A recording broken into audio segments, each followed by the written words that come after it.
Welcome into the Cleveland Browns Report. I'm your host, Matthew Peterson. Today we have some bad news. This was news I really didn't want to ever have to talk about, but it is here. Baker Mayfield injury news. It was revealed that Baker kind of told a little bit of a fib earlier. First off, got hurt in week 2 against the Texans. Didn't hear anything about it for a week or two. And then it was revealed that he wore a sling on his left shoulder, non-throwing shoulder, and had a partially torn labrum. All right, we move on.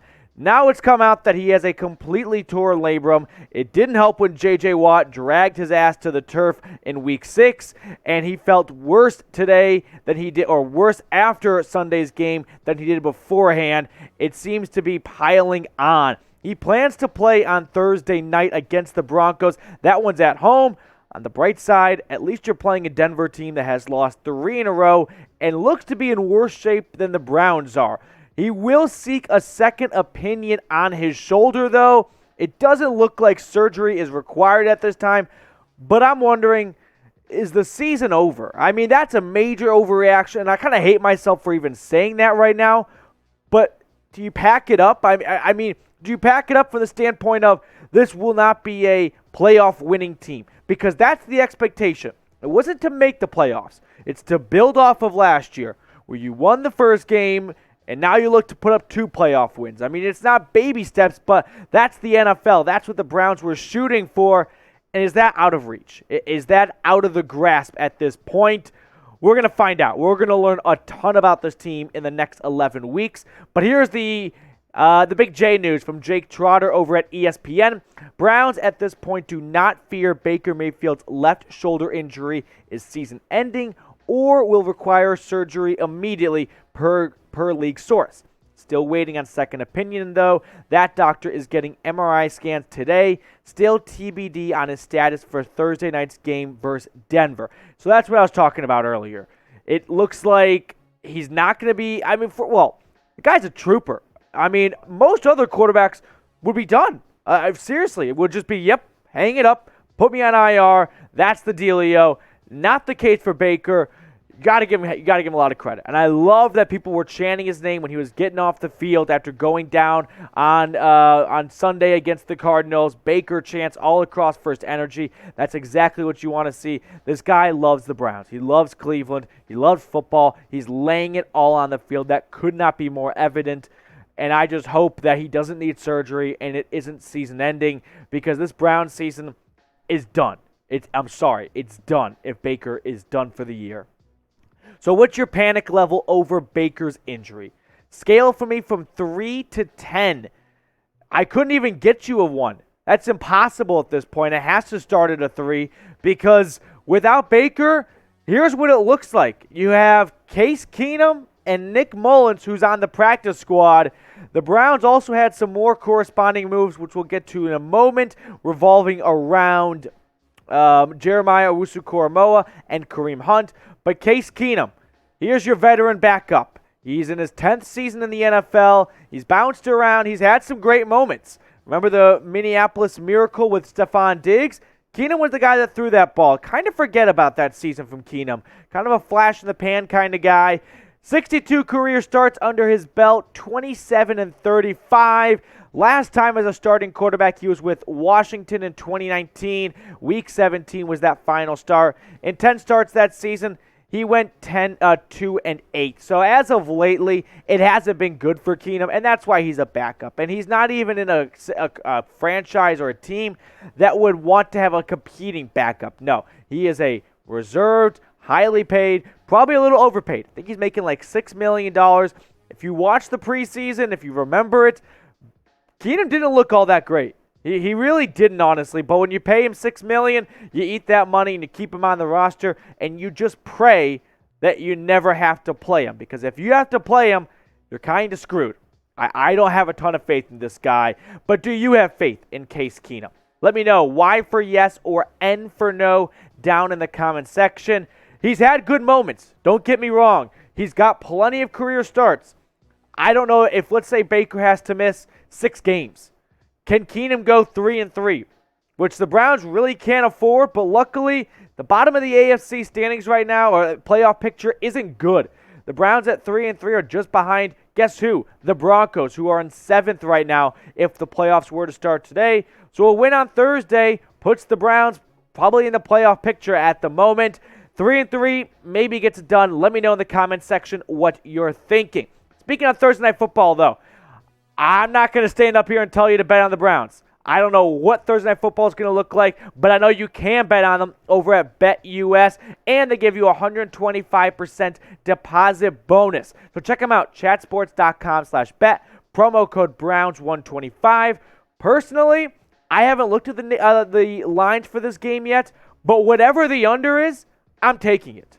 The Browns offense has looked inept the last couple weeks, and the Broncos, they just don't strike me as a team that's going to come across the country on a short week after getting beat up at home against a bad Raiders team, in my opinion, and light up the scoreboard. So if the under is even at 38 or 39, I'm taking it. That's what I'm doing over at BetUS. Do it too with the 125% deposit bonus with the promo code Browns125.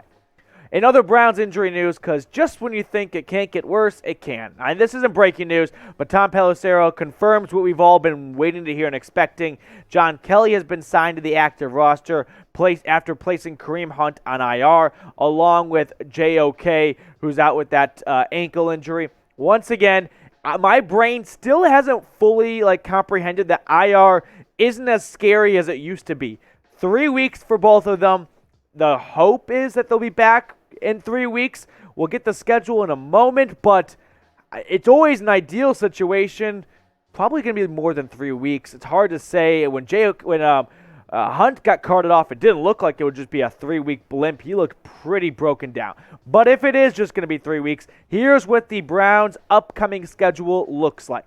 We got Week 7, Thursday Night Football at home against the Broncos.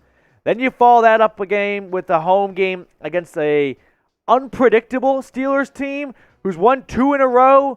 I'm still not in on them, though. Then Week 9 at Cincinnati. The Bengals just beat down the Lions. This Bengals team is not a team you want to play, in my opinion.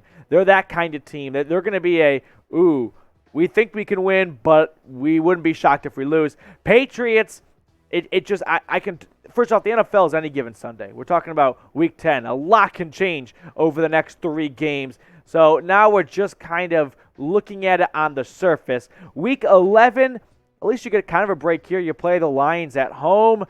And then the weirdest NFL scheduling quirk ever. I forgot about this after seeing the Browns schedule when it was released months ago. The Browns and the Ravens, the Browns play the Ravens basically back-to-back weeks. Week 12 at Baltimore, Week 13 bye, Week 14 home against the Ravens. And if you're wondering, the Ravens in Week 13 play the Steelers. How did this happen? How did the NFL schedule the Browns? Basically, the Browns have an advantage here. They get essentially a month to prepare for just one team, the Ravens. This is the strangest thing. If you've ever seen this before, honestly, please go to the comments. Let me know. I cannot remember a team playing another team essentially back-to-back weeks. Refresh my memory if it has happened before. Moving on, though, the last chunk of the schedule here, Week 15 against the Raiders. I don't know what to make this Raiders team. I think they're bad, but the Raiders beat the Browns last year, so what do I know? Week 16 at Green Bay, that's going to suck. Week 17 at Pittsburgh, I just can tell that's not going to be an easy game playing at Heinz Field late in the season. And then you close it out at home against the Bengals. That's a tough stretch right there to close the season.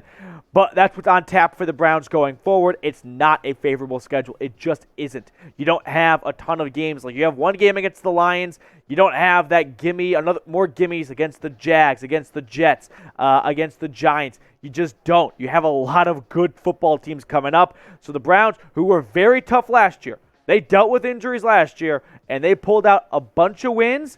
Can they do it twice? That's what it comes down to. But never miss a breaking Browns news story when you subscribe to the Cleveland Browns Report. We're almost at 3,000 subs. Please be the one that pushes us over the edge. We always give you the latest Browns breaking news. I wasn't even planning to go on air today. But you know what? When Baker Mayfield injury news happens, you got to get in front of the camera. So that's what we're doing here at the Browns Report. So subscribe if you have not already. Going back to Baker, though. Here's what his numbers have looked like so far this season. It hasn't been pretty. It's been good at times, but this is not the girl I would bring home to meet my parents. Under 250 yards per game, 6 touchdowns, 3 interceptions. He just hasn't looked like the first overall pick. And I think you have to chalk a lot of that up to the torn labrum in his left shoulder. That's fair. That's honest. But Baker's extension, it just hasn't looked what it was supposed to be. And it took a huge left turn, in my opinion. I don't know what GM Andrew Berry is going to do. I don't understand. I don't know where to begin, how to evaluate what his extension will look like. In my opinion, do you extend him after this season? We got to wait and see a lot of football, but I tell you what, it's not going to be a simple decision. There's going to be a lot of conversations to be had. Personally, I'll give you my opinion in a moment, but should the Browns extend Baker? E for extend, P for pass down below. This will be a tough one, but I think I wrestle over this every night, but I think you have to, okay? You just don't want to begin a rebuild, and that's what happened. That would happen, inevitably. That's what will happen, because here's why. If Baker does not get an extension, then he will play next year as a lame duck quarterback on his last contract. Who knows? Last year on his contract. Who knows how that will go? Then you draft a quarterback, and you hope he can be an immediate impact. But if he's not, and he takes a year or two to develop, which is perfectly normal, now you're looking at a bunch of defensive contracts that are worthless over the next 3 years. The big money to John Johnson. You bring in Troy Hill, Denzel Ward, your offensive line, for crying out loud. You got to find a new contract. You just got to start over. And this Browns team is in a win-now mode. You can't afford to do that, so I think you have to extend Baker at least while these other big contracts are active so you can capitalize on them and not have huge contracts on your defense and your offense and have a poor quarterback. That's where I'm at. Let me know what you're thinking down below.